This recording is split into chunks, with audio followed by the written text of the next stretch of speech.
Bismillahirrahmanirrahim. Assalamualaikum warahmatullahi wabarakatuh. Selamat berjumpa kembali di podcast Bapak Kes Semarang. Pagi hari ini kami kedatangan tamu yang sangat luar biasa, Ketua Pengda PPP KMI. Apa itu? Perhimpunan Promotor Kesehatan Indonesia. Tapi lebih lengkapnya nanti akan dijelaskan oleh Bapak Dr. Anung. Kami silakan, Pak. Selamat pagi Pak Asep. Pak. Terima kasih atas undangannya. Saya Anung Sugihantono, Ketua Pengda PPP KMI Provinsi Jawa Tengah. PPP KMI adalah perkumpulan promotor dan pendidik kesehatan masyarakat Indonesia. Pendidik kesehatan ya. Saya Ya. kira P3 KMI. Iya. Ikut bertanggung jawab ya Baik. dalam rangka perilaku yang lebih sehat lagi untuk Baik. seluruh masyarakat di Indonesia ini. Baik, Bapak. Kebetulan kita atau PPKMI sedang ulang tahun ya, Pak ya. Ulang tahun keberapa, Pak? Kita ulang tahun yang ke-35. 35, saudara. Ya. Sudah dewasa. Kalau yang sudah menikah sudah waktunya punya anak ya. Nah, anaknya atau anggotanya udah berapa banyak pas Indonesia kira-kira? Ya, Walaupun kalau- di Jawa Tengah Kalau ataupun di Jawa Indonesia? Tengah kami punya sekitar 1.200-an. 1.200. 1.200 Ya, karena ya, ada ya. dinamika di dalam kemarin pengangkatan Ya, ya. P3K Oh, dan begitu. juga ASN di tahun 2022. Ya, ya, Tapi ya. intinya kami berada di seluruh provinsi Jawa Ya. Tengah, di kabupaten kota di seluruh provinsi Jawa Ya. Tengah, dan bukan hanya bekerja di jajaran kesehatan, tapi sekaligus juga bekerja di jajaran non kesehatan seperti Badan Narkotika, ya, kemudian PKBI, ya. kemudian di rumah sakit. Oh, dan sudah tersebar, Pak ya? Ya. Baik. Kita mengenal transformasi kesehatan, Pak. Kira-kira apa yang atau diisi atau berperan sejauh mana PPP KMI itu untuk menunjang pelaksanaan transformasi bidang kesehatan? Jadi sebelum sampai kepada cerita transformasi Iya, iya. Pak Asep, jadi kita melihat bahwa status kesehatan itu kan dipengaruhi oleh Iya. 4 faktor Oh, besar faktor gitu ya. Salah satu Teori HL belum? jelas. Saya ingat karena jaga belajar promosi kesehatan. Dan salah satunya adalah perilaku. Perilaku, ya. ini menjadi komponen utama Iya. dalam mewujudkan derajat kesehatan atau status kesehatan Oh, seseorang gitu ya. sebenarnya. Iya, iya. Nah, disitulah kami berperan serta, dan disitulah sebenarnya profesionalisme Iya, iya. PPP KMI itu ada di situ. Sana, ya. Teori HL belum, Pak. Jadi peran daripada promotor kesehatan itu di tahapan keberapa tuh, Pak? Ya, kalau kita ngomong proporsi secara teoritis, maka perilaku itu hampir 50-60% status kesehatan itu 50-60%. Iya, dipengaruhi oleh perilaku ya, di Perilaku, samping ya, faktor ya. lingkungan, kemudian Ya, ya. pelayanan kesehatan itu sendiri, dan tentunya juga genetik. Nah, ini yang sangat penting Ya, dan ya. kemudian menjadi sangat strategis Iya. peran dari perkumpulan promotornya. Baik. Ya. Pak Menteri itu mengkhawatirkan penyakit-penyakit yang tidak menular, yang mungkin juga sikap perilaku daripada masyarakat kita.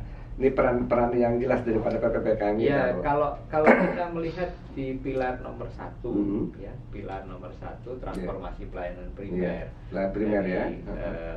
pelayanan kesehatan ini, itu ada subpilar ya, kalau saya menyebut ada edukasi di sana. Edukasi, baik. Nah, edukasi itu Kementerian Kesehatan saat ini fokus di 6 area. 6 area. Salah satu diantaranya ya bukan salah satu, tentang penyakit diabetes, tentang jantung, ya. kemudian Yang cukup besar mengakibatkan kematian ya, Pak ya. betul, Iya. stroke, ya. Stroke.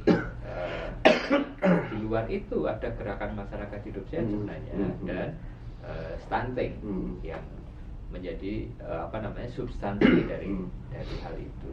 Tapi sebenarnya bukan hanya itu loh, Pak Asep. Kalau kita bicara tentang perilaku, karena di subpilar yang kedua dari transformasi pelayanan kesehatan primer itu, di sana ada imunisasi. Oh, Yang imunisasi. tadinya 9 menjadi 14. Juga di subpilar yang ketiga ada namanya screening. Ya, baik. Nah, semua ini perlu digerakkan masyarakat. Meskipun pemerintah sekarang sudah menyediakan berupaya gitu ya, tapi tetap peran masyarakat. Tapi kalau masyarakatnya nggak diberitahu, masyarakatnya tidak punya pengetahuan, kemauan dan kemampuan untuk menjangkau itu, tahu bahwa ini bermanfaat, ya rasanya tidak akan bisa terwujud dengan baik. Saya sih berpikir Pak, PKM itu identik dengan germas, betul nggak? Sebenarnya kalau organisasinya enggak. Tapi organisasinya enggak. Tetapi salah satu kegiatannya adalah mewujudkan gerakan. Emang ada salah 2, salah 3 Pak? Ya pasti ada. Yang salah 2 dan salah 3 yang tadi saya menyebut, ada screeningnya, ada imunisasinya, ada digitalisasi. Iya, betul sudah dikembangkan ya. Ke sana, iya, betul. Saya kemarin ke perpustakaan Pak, saya kaget ternyata Bapak membuat buku yang cukup tebal, itu mengisi ruang kosong, dan ternyata Bapak adalah orang yang terdepan dalam menyusun terkait dengan germas Pak. Nah, kira-kira apa sih tujuan daripada germas itu sendiri Pak? Iya, kalau kita cerita gerakan masyarakat hidup sehat, sebenarnya adalah sebuah upaya dari masyarakat untuk menjaga kesehatannya sendiri. Bagaimana yang kita cita-citakan sejak zaman tahun 78 kita punya health for all. Health for all, kesehatan bagi semua. Kesehatan bagi semua. Itu ada di sana. Iya. Nah, sekarang ini memang sebagaimana yang saya tulis di dalam buku saya, itu harus kita terjemahkan. Dulu waktu kita punya health for all, itu tidak diterjemahkan operasionalisasinya. Nah, sekarang pada saat kita ngomong gerakan masyarakat hidup sehat, sudah diterjemahkan dalam regulasi. Ada Impres 1 2017. Ada contoh-contoh, ada operasionalisasi yang sesungguhnya daripada gerakan itu. Contoh gerakan yang ada ya satu diantaranya olahraga 30 menit setiap hari pada 30 menit setiap hari minimal 5 kali dalam 1 minggu. Kemudian cerita makan sayur dan buah itu diterjemahkan, diisi ya, tidak hanya sekedar diomongkan. Jadi kalau ngomong mengisi ruang kosong, hidup kita harus diisi dengan kegiatan-kegiatan germas.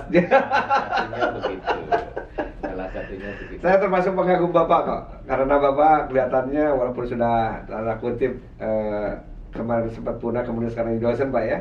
Mudah-mudahan kan sampai 65 Pak ya, tapi Bapak kelihatan sehat sekali Pak.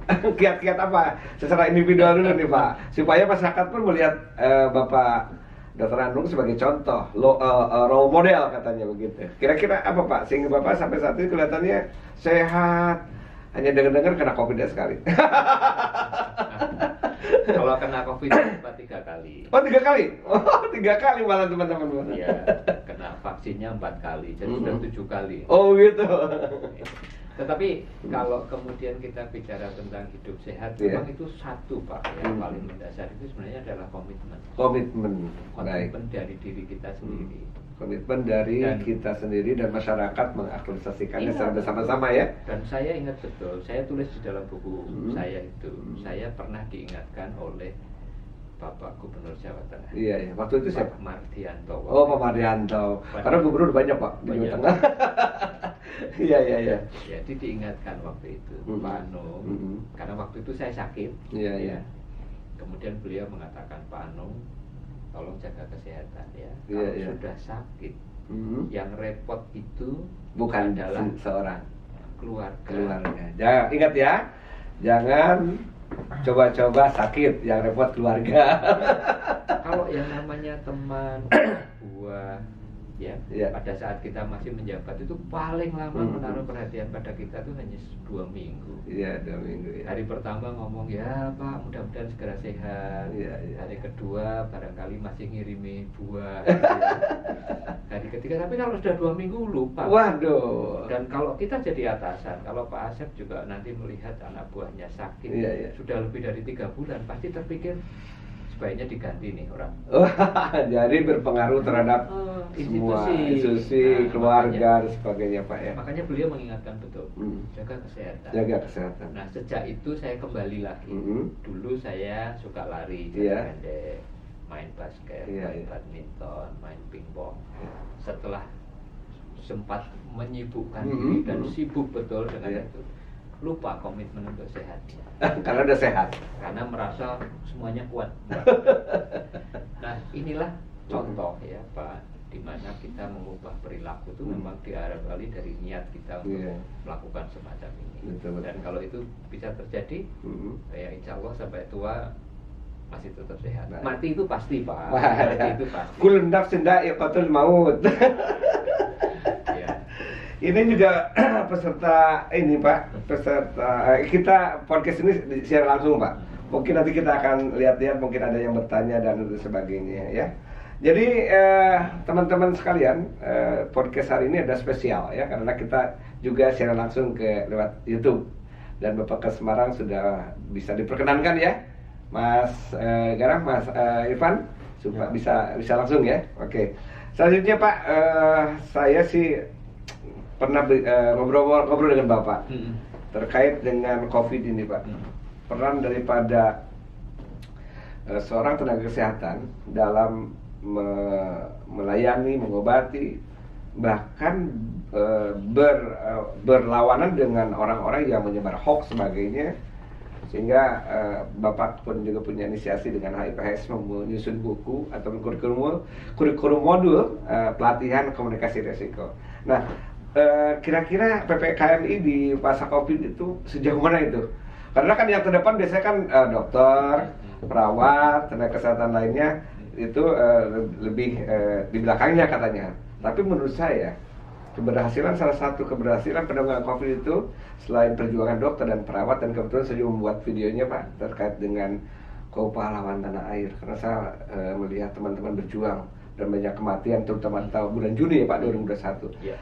Justru yang saya lihat itu selain daripada dokter, perawat itu justru peran PPKMI itu yang sangat luar biasa begitu. Dan saya kebetulan waktu dulu di Batam juga mengundang salah satu tokoh di PPKMI ya, Pak siapa Pak Gisang ya Pak Gisang ya. Iya tadinya beliau ya latar belakang protokol kesehatan lah. Ya. Jadi kelihatannya seperti itu Pak. Bagaimana peran menurut Bapak sehingga keberhasilan COVID di Indonesia dan sekarang sudah terbebas Pak? Ya, bebas belum. Pandeminya Pak, katanya mengarah kepada endemi ya. Tapi dengan tidak mengatakan bahwa semuanya itu hanya karena tugas kami para promotor. Kami tahu betul. Saya tahu betul. Ya, karena kebetulan sejak tanggal 13 Maret 2020 saya ditugaskan oleh Pak Ganjar, Pak Gubernur sebagai ketua tim ahli di sini. Iya betul. Di dalam konteks pencegahan penanggulangan COVID. Dan nggak lama dari itu ya, dari pertama kali ditemukan. Iya, kalau di Indonesia tanggal 3 ya. Dengan Bapak langsung diminta tanggal 13. Kalau untuk Jawa Tengah itu tanggal 9. Sudah ada ketemu kasus. Oh baik. Nah, peran rekan-rekan ini adalah bukan sekedar menyampaikan berita yang benar, tetapi juga mendidik masyarakat di beberapa aspek ya, mulai dari tidak takut untuk di tracing, mulai dari pemeriksaan PCR waktu itu, kemudian isolasi mandiri itu rekan-rekan punya peran di samping teman-teman profesi lain, perawat, bidan, dokter dan lain sebagainya. Terus dibantu dengan rekan-rekan yang lain. Dan disitulah Pak sebenarnya 3 hal yang bisa kita jadikan pembelajaran. Pertama adalah bagaimana kita meningkatkan edukasi kepada masyarakat yang tidak hanya dilakukan oleh satu profesi. Jadi PPKMI bersama dengan profesi lain termasuk TNI, Polri itu semuanya bergerak. Yang kedua adalah masyarakat ini memang bukan hanya sekedar butuh pengetahuan, tapi juga pendampingan untuk aktualisasi upaya pencegahan dan pengendalian COVID, dan nanti akan merembet ke yang lain-lain. Maksud saya, waktu itu kan banyak berita yang tidak pas. Betul. Orang kemudian melakukan kegiatan dalam perspektifnya sendiri. Kami itu menggunakan media Zoom, selalu mengupdate bersama teman-teman di setiap minggu, 2 minggu sekali, kadang-kadang ada rekan-rekan puskesmas Pak, daerah di Jawa Tengah ini kita ajak ngomong siapa yang perlu dukungan, perlu support gitu. Betul. Nah, poin yang ketiga yang sangat penting adalah kita memang perlu komunikasi risiko ini. Iya, betul. Nah, jadi yang pertama apa tadi? Yang pertama kolaborasinya. Yang kedua pendampingan. Yang ketiga itu bagaimana perlu keterampilan risk communication itu ya. Kami disupport bersama dengan teman-teman dari UNICEF, ada Mas Risang namanya. Iya Mas Risang. Halo Mas Risang, nanti saya kirim. Dan teman-teman, betul. Iya. Ada teman-teman dari Kemkes yang support.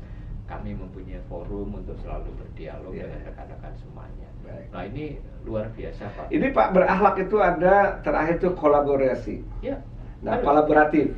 Jadi dengan pengalaman penanggulangan COVID ini, berakhlak salah satunya adalah aktualisasi nilai berakhlak kolaboratif itu betul-betul terwujud dan mewujudkan keberhasilan kita menanggulangi COVID, Pak. Sudah dipraktekkan. Betul. Bukan hanya di dalam konsep. Iya. Kembali Pak, mengisi ruang kosong. Artinya mengisi ruang kosong dengan kolaboratif. Betul. Iya, kalau sendiri nggak mungkin lah Pak. Kita tidak mungkin. Iya. Sebuah konsep kemudian diceritakan saja, harus diisi. Langkahnya seperti apa sih? Iya. Kalau di Jawa Tengah, karena Pak Ganjar yang mencetuskan Joko Tonggo, itu kan sebenarnya mengisi ruang cerita tentang kolaboratif sebagai konsep, tetapi juga cerita tentang operasional bahwa saya menjaga Pak Asep sebagai tetangga, saya menjaga yang lain. Pak, saya sempat khawatir Pak. Undang-undang tentang wabah saya sering cerita ke Bapak. Nomor 4 tahun 1944 berarti sudah 38 tahun Pak ya. Ternyata takdir Allah keluarlah undang-undang tentang karantina kesehatan nomor 6 tahun 2018 ya.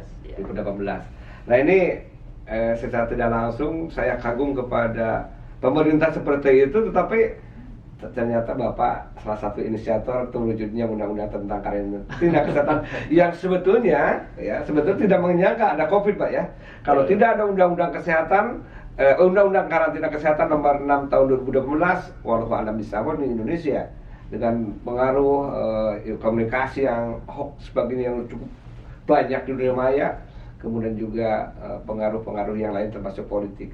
Nah, boleh diceritakan Pak bagaimana sampai terwujudnya Undang-Undang Nomor 6 Tahun 2018 sekilas saja Pak? Ya. Karena Bapak waktu itu jadi Dirjen P2P ya Pak?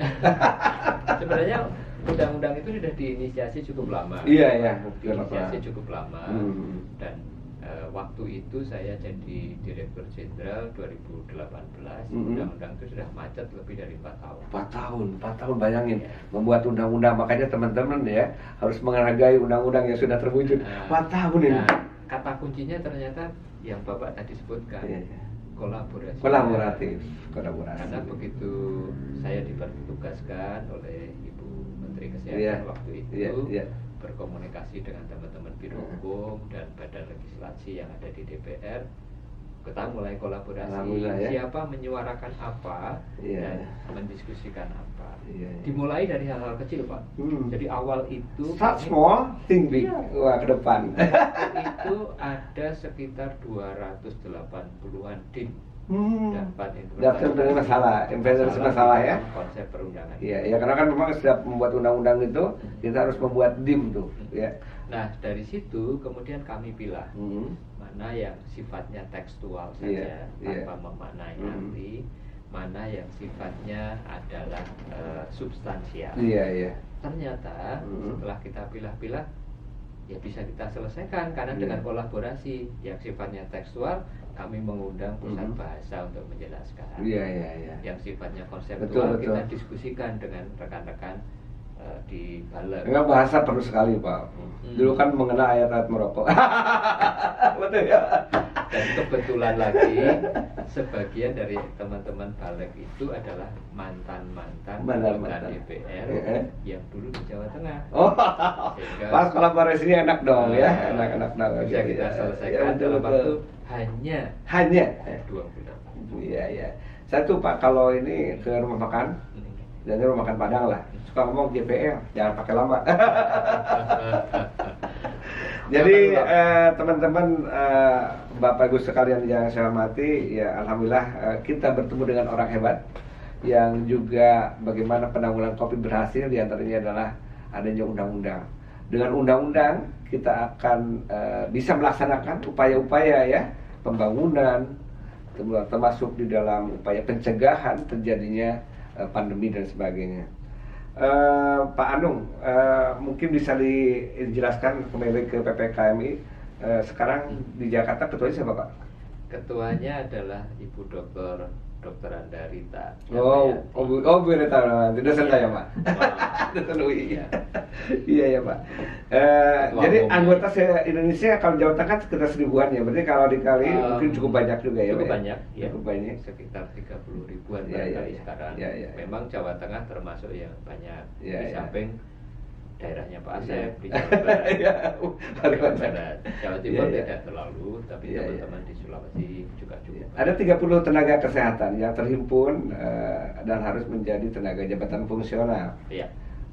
Sekarang bagaimana pergerakannya untuk menjadikan anggota yang solid kuat? Bagaimana Pak? Ya, jadi PPPKMI atau promotor dan pendidik ini adalah salah satu dari 32-an ya profesi yang saat ini sudah mempunyai anggaran dasar, anggaran rumah tangga, kode etik organisasi ini. Kami mengacu kepada peraturan Menteri Kesehatan yang baru selesai di tahun 2020 dengan berbagai diskusi yang cukup intens waktu itu. Dan saat ini kita sedang mempelajari secara komprehensif peraturan Menpan nomor 1 tahun 2023 tentang jabatan fungsional. Ini khususnya adalah untuk teman-teman yang bekerja di lingkungan ASN dan P3K. Tetapi anggota kami kan tidak hanya itu Pak. Betul. Anggota kami juga ada yang di luar ASN dan P3K. Jadi kita bicaranya adalah bicara tentang profesionalisme. Profesional, bukan hanya ASN. Bukan hanya karier teman-teman untuk meningkat ke sana. Bahwa ada yang ahli, ada yang terampil, itu adalah klasifikasi. Tetapi kami berpikir di Jawa Tengah ini dan tentu di tingkat nasional adalah profesionalisme. Untuk itulah kami mempunyai program kerja di tingkat Jawa Tengah ini yang salah satu diantaranya adalah untuk meningkatkan profesionalisme. Untuk itulah saya juga berharap nih pada Pak Asep selaku siap Semarang. Ayo kita kolaborasi. Kolaborasi kan? Betul. Beri kesempatan teman ini yang sudah terbukti ya secara organisatoris maupun secara individual berperan di dalam konsep pembangunan kesehatan untuk bisa ikut pelatihan.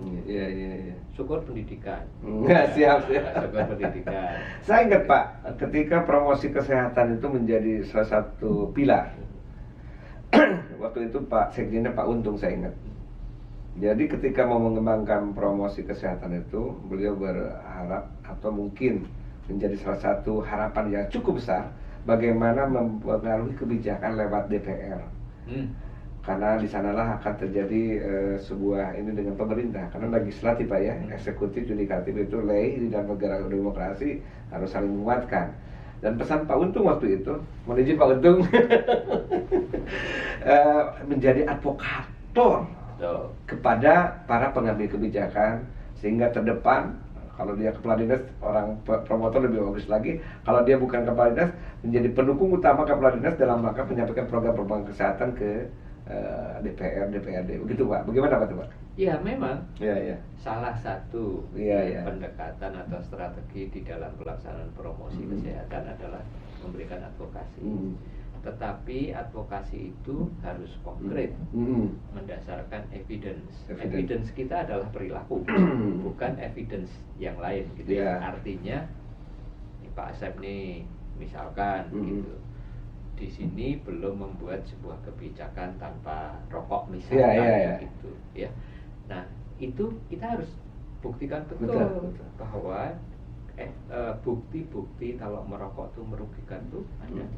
Pak Asep ingat ya, waktu saya masih berada di Kementerian Kesehatan, khususnya di B2B tahun 2018 itu rekan kami yang meninggal itu ada sekitar 31 orang akibat merokok. Bukan hanya akibat penyakit tidak menular. Oh, penyakit tidak menular. Ya, merokok. penyakit tidak menular itu 100% itu bisa dicegah dengan perilaku yang sehat. Nah, ini bukti yang kami aturkan kepada Menteri Kesehatan waktu itu. Faktanya kayak begini, perilaku teman-teman kayak begini. Makanya kemudian muncul ya policies atau kebijakan yang berkaitan dengan kalau menyediakan makan berbanyak sayur dan buah. Kalau menata makan ya itu jangan piring terus apa biasanya setelah piring pasti nasi. Sekarang balik gitu. Dan kami di pelatihan sudah menerapkan itu Pak. Jadi nasi yang terakhir. Iya, jadi piring, lauk dulu, sayur sayur gitu ya. Nasinya belakangan karena sebagian di antara kita, kecuali yang sedang hamil dan lain sebagainya, sudah tidak membutuhkan untuk pertumbuhan terlalu banyak karbohidrat ya. Termasuk saya udah mapan Pak, maju ke depan Pak. Gitu ya. Jadi ini namanya yang tadi saya ngomong evidence ya, behavior evidence yang nantinya diwujudkan di dalam hal itu. Jangan dikira kalau BRT itu tidak mendukung kegiatan gerakan masyarakat hidup sehat. BRT apa Pak? Bus Rapid Transit. Baik. Gitu ya. Oh, sudah terapkan ya? Itu sudah, itu bagian dari. Kenapa kalau dulu bisa di setiap saat bisa memberhentikan angkutan umum, sekarang harus jalan. Iya, baik. Gitu ya. Betul. Saya masih minta sebenarnya waktu itu BRT Bapak juga ikut itu? Oh, ikut menjadi pemikir bersama dengan teman-teman untuk masuk untuk kawasan tanpa merokok sendiri perdanya itu berapa yang di Jawa Tengah? Kalau Jawa Tengah kami dari 35 kabupaten kota sekarang masih ada 5 yang belum. Itu harus didorong dong Pak. Iya. Dorong aja tidak sendiri Pak, berkolaborasi. Ayo kita berkolaborasi untuk. Jadi ruang kosongnya masih ada 5. Oh, masih banyak. Masih banyak. Iya. Kayak yang harus kita terjemahkan dalam ruang kosong itu. Pemirsa, hadirin sekalian, penonton podcast Bapak ke Semarang, karena waktu juga yang membatasi kita dengarkan close statement dari Bapak Dr. Anung nih. Silakan Pak, dengan ngobrol-ngobrol ini bagaimana Pak? Insya Allah kita kolaborasi ya ke depan. Seluruh tenaga promosi kesehatan atau promotor silakan datang ke Bapak ke Semarang. Karena Bapak saya hargai sebagai seorang tua, saya langsung terjun Pak. Nanti kami juga punya kader-kader ya untuk mewawancari podcast teman-teman promosi kesehatan atau orang promosi kesehatan datang ke sini. Silakan untuk digunakan tempat ini Pak. Ya, promotor kesehatan bukan satu-satunya. Ya, penentu dari status kesehatan. Betul. Tapi promotor kesehatan adalah orang yang di depan di dalam rangka mewujudkan perilaku hidup sehat. Kalau kendaraan terdepan, tapi jangan diomongin iklan. Promotor terdepan. Ya. Oleh karenanya, teman-teman promotor harus bisa jadi role model. Role model, ingat tadi role model ya. Dengan bukan hanya untuk dirinya, tetapi berkolaborasi bersama dengan profesi yang lainnya. Mewujudkan masyarakat Jawa Tengah yang lebih sehat. Baik. Dan tentunya juga mewujudkan masyarakat Indonesia Jawa Tengah yang berperan di dalam Indonesia ke depan.